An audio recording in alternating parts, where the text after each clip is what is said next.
Flower ബേസിനായിട്ടോ table ലാമ്പായിട്ടോ flower ബേസിനായിട്ടൊക്കെ ഉണ്ടാക്കി വയ്ക്കാവുന്ന ഒരു ക്രാഫ്റ്റായിട്ട് നമുക്ക് രണ്ട് തരത്തിൽ വെട്ടി നോക്കാം. ചെറിയ അപാകതകളൊക്കെ എനിക്ക് സംഭവിച്ചൊക്കെ തിരുത്തിക്കൊണ്ട് നമുക്കിത് ചെയ്ത് നോക്കാം കേട്ടോ. എല്ലാവരും A4 ഷീറ്റിന് വലിപ്പുള്ള പേപ്പർ എടുത്ത് ഇതിന് ഒരു ഹാഫ് വെച്ചാണ് നമ്മളിപ്പോൾ ചെയ്യാൻ പോകുന്നത്. ആദ്യത്തെ ഒരു പകുതി ഹാഫ് മുറിച്ചെടുക്കുക കേട്ടോ. നീളത്തിൽ വെച്ചിട്ട് അതിൻ്റെ പകുതി ഇങ്ങനെ കട്ട് ചെയ്തിട്ട് ഇതുപോലെ കഷ്ണം എടുക്കുന്നത്. വേറൊരു കളർ പേപ്പറായിട്ട് വെട്ടിയെടുത്തിരിക്കുന്നത്. കാരണം ഗ്ലൗസ് ഇട്ടിട്ട് എനിക്ക് കട്ട് ചെയ്യുമ്പോൾ ഇത്തിരി ബുദ്ധിമുട്ടുണ്ട്, അതുകൊണ്ടാണ്. ഇങ്ങനെ ഇട്ട് നമുക്ക് ഇവിടെയും തുല്യ അളവിലൊന്ന് വരച്ചെടുക്കാം. വരച്ചിട്ട് ഞാനിപ്പോൾ ഇങ്ങനെ വെച്ചിട്ട് ഇവിടെയും വരച്ചിട്ട് വരച്ചെടുക്കാൻ പറ്റും. വെട്ടല്ല വരയ്ക്കാൻ പോവാണ്.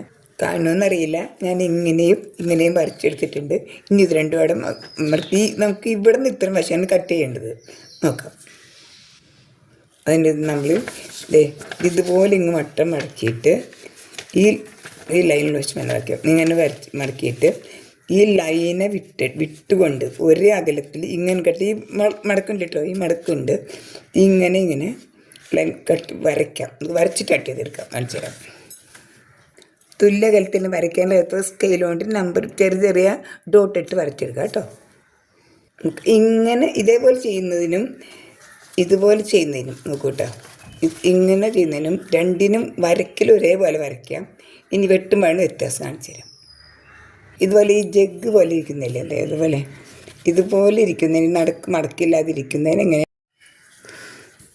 ഇതുപോലെ വരച്ചെടുത്തിട്ട് ഇവിടെ ഇങ്ങനെ മാത്രം ഇവിടെ നിന്ന് ഇവിടെ വരെ കട്ട് ചെയ്തെടുക്കണം. മടക്കണ്ട. കാണിച്ചു തരാം. ഇതുപോലെ കൊണ്ട് ഇങ്ങനെ മുറിച്ചെടുത്ത് നല്ല ഷാർപ്പായിരിക്കും. എൻ്റെ കയ്യിലുള്ളതിന് മുറിച്ചെടുത്തുകൊണ്ട് ഞാൻ കാണിച്ചു തരാം. ഇതുപോലെ ചെറിയ പ്രശ്നങ്ങളുണ്ടായിട്ടുണ്ട്. മറ്റേ നല്ല ഭംഗിയിൽ ഷാർപ്പായിട്ട് മുറിഞ്ഞ് കിട്ടും. നല്ല മുറിച്ചുള്ള ഇതുപോലെയാണെങ്കിൽ വെട്ടേണ്ടത് വേറെ തരത്തിലാണ്. നമ്മൾ വരച്ചെടുത്തുമല്ലോ.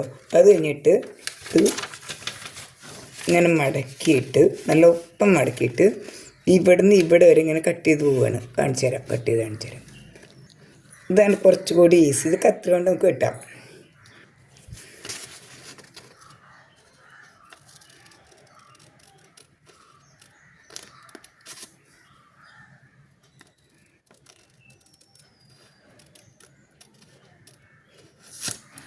ഇത് ഈ വരയിൽ മുറിയാതെ ഇങ്ങനെ ഫുള്ളായിട്ട് വെട്ടിയെടുക്കാം. നമുക്ക് ഏതാണ്ട് തുല്യ അകലത്തിൽ നമ്മളിത് വെട്ടിയെടുത്തിട്ടുണ്ട്. ഇതുപോലെ നല്ല വൃത്തി എന്നിട്ട് ഇത് തുറന്ന് നോക്കും. കാണിച്ചു തരാം. ഈ വശമാണ് നമ്മൾ വെക്കേണ്ട. മടക്കണ്ടോ. മറ്റതിനുള്ള വ്യത്യാസം എന്ന് പറഞ്ഞാൽ ഇങ്ങനെ മടക്കാതെ ഇവിടെ നിന്ന് ഇങ്ങോട്ട് വെട്ടണം. അതിന് കത്രി പറ്റില്ല. കത്തി തന്നെ വേണം. ഒത്തിരി അല്പം ഇതിനേലും ഇത്തിരി ബുദ്ധിമുട്ടാണ് കിട്ടാൻ. ഇതിൻ്റെ ഉള്ളിലോട്ട് വയ്ക്കാൻ നമുക്ക് സെയിം കളർ വേണേൽ എടുക്കാം. അല്ലെങ്കിൽ ഇതിൻ്റെ ഓപ്പോസിറ്റ് ആൾട്ടർനേറ്റീവ് കളർ എടുത്തിട്ട് ചെയ്യാം. കുറച്ചുകൂടി ഭംഗി ആൾട്ടർനേറ്റീവ് ആണെന്ന് തോന്നുന്നു. അതിനായിട്ട് തന്നെ ഗ്രീൻ പേപ്പറാണ്. ഇത് നേരത്തെ തന്നെ രണ്ടായിട്ട് മടക്കാം. ഇപ്പോൾ ഇത് രണ്ട് സെയിം വീതിയുള്ള പേപ്പറാണ്. നമുക്ക് സെയിം വീതിയല്ല വേണ്ടത്. ഇതിനേക്കാളും നമുക്കിതൊരു കുറച്ച് കുറയ്ക്കണം. ഈ സ്കെയിലിൻ്റെ വീതിക്ക് തന്നെ ഇങ്ങനെ ഒരു കഷ്ണം മുറിച്ച് മാറ്റാം.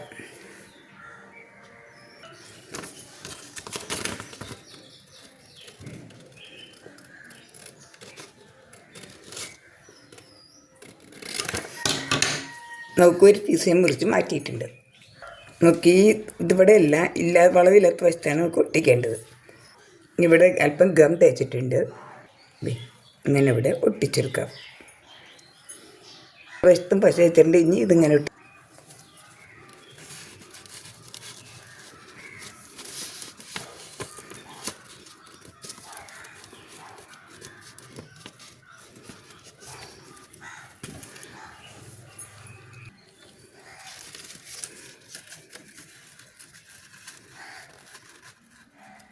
ഇങ്ങനെ ഒട്ടിക്കുമ്പോൾ ഇവിടെ മടങ്ങി കിടക്കാതിരിക്കാൻ രണ്ട് കഷ്ണം ഇവിടെ നിന്ന് കട്ട് ചെയ്ത് കളയും. ഇങ്ങനെ രണ്ട് കഷ്ണം കട്ട് ചെയ്ത് കളയാം. നമുക്ക് രണ്ട് കഷ്ണം നമ്മൾ കട്ട് ചെയ്ത് മാറ്റി.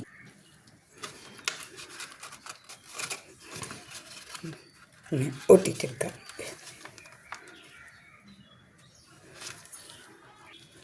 ഇങ്ങനെ ഒട്ടിച്ചെടുത്തിട്ടുണ്ട്. ഇനി നമുക്ക് വേണമെങ്കിൽ ഇവിടെയും വേറെ കളർ ഒരു പേപ്പർ വെച്ച് ഒട്ടിക്കാം. അതുകൊണ്ട് നോക്കാം. നേരത്തെ കട്ട് ചെയ്ത് മാറ്റില്ലേ, ആ കഷ്ണം തന്നെ മതി. അങ്ങനത്തെ രണ്ടെണ്ണം എടുത്തിട്ട് ഇവിടെ ഒട്ടിച്ച് വയ്ക്കാം. നോക്കൂ, ഇതുപോലെ ഇപ്പുറം ഒട്ടിച്ചെടുക്കാം. രണ്ട് വശം ഒട്ടിച്ചെടുത്തിട്ടുണ്ട്. ഇനി നമുക്ക് ഇവിടെ നിന്നൊരു ഇങ്ങനെ തൂക്കിയിടണ്ടേ, അതുപോലെ അടിയിൽ കഷ്ണം വെച്ചാൽ പിന്നെ അത് കാണില്ല. അടിയിൽ വേണമെങ്കിൽ ഒരു പേപ്പർ വയ്ക്കാം സെയിം വട്ടത്തിൽ. ഇഷ്ടമുള്ള കളർ കിട്ടും. നേരെ ഇത് എനിക്കിഷ്ടം തോന്നിയാണ് ഇതെടുത്ത് നിന്നിട്ട് ഇതിനെ പകുതി മടക്കിയിട്ട് വേണം ഒഴിക്കാൻ. പകുതി മടക്കി ഒട്ടിച്ചിട്ട് ഇതിൽ പുറത്തുനിന്ന് വേണ്ടവർക്ക് പുറത്തുനിന്ന് വയ്ക്കാം, അല്ലെങ്കിൽ അകത്തുനിന്ന് വേണമെങ്കിൽ അകത്തുനിന്ന് വയ്ക്കാം.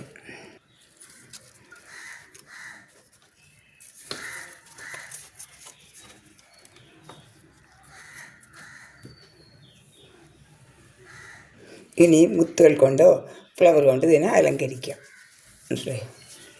അടിയിൽ കെട്ടി ഫ്ലവർ ബേസിനായിട്ടോ ഇതിൻ്റെ ഉള്ളിൽ ലൈറ്റ് ഇട്ടോ ചെയ്യാം. ഇനി ഒരു ചെറിയ അബദ്ധം പറഞ്ഞുതരാം. ഉള്ളിൽ പേപ്പർ ഇടാണ്ട് നമുക്ക് ഇതുപോലെ ഉണ്ടാക്കാം. പക്ഷെ എന്തൊക്കെ വേണമെന്ന് വെച്ചാൽ ഇത് ഒരിടത്ത് കൃത്യമായിട്ട് ഇരിക്കില്ല. മറ്റേതിൻ്റെ പോലെ ഇരിക്കാൻ അത്ര ബുദ്ധിമുട്ട്. പേപ്പർ ഇട്ടാണ് ഉണ്ടാക്കാൻ നോക്കുക. നടുക്ക് മടക്കാതെ കട്ട് ചെയ്താൽ ഇത് ഇതുപോലെ കിട്ടും. കണ്ടോ? അപ്പം നമ്മൾ ഷാർപ്പായി കൊത്തിക്കൊണ്ട് മാത്രം അവിടെ മുറിക്കാവും. അത്രയേ ഉള്ളൂ. എല്ലാവരും ഉണ്ടാക്കി നോക്കണം. ഷെയർ, ലൈക്ക്, കമൻറ്റ് എല്ലാം ചെയ്യണം.